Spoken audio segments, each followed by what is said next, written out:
Përshëndetje miq, gjendemi në Majdan të Mitrovicës, njëna prej zonave me potencialin më të madh të zhvillimit të turizmit malor. Ne këtë zonë, në qeverisjen e ardhshme 4 vjeçare, synojmë që të investojmë në mënyrë që të jetë e përdorshme për qytetarët dhe në funksion kësaj ne do të ndërtojmë stigje të ecjes përkombësor, për biciklist, por edhe për potencialin dhe mundësinë e zhvillimit të veprimtarive të agroturizmit dhe ekoturizmit.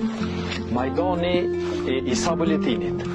në të cilën është gdhendur guri i Mullirit, e më vonë edhe nga shumë bashkëvendaset e mi, deri tek periudha e lavdishme e ushtrisë qendrore të Kosovës dhe rënja heroike e Shamsi Ahmetit duhet të jetë zonë e cila shfrytëzohet në interes publik, po edhe në aspektin e ofrimit të rekreacionit dhe aspekteve shëndetësore për qytetarët e Mitrovicës. Rruga deri tek kjo pjesë do të asfaltohet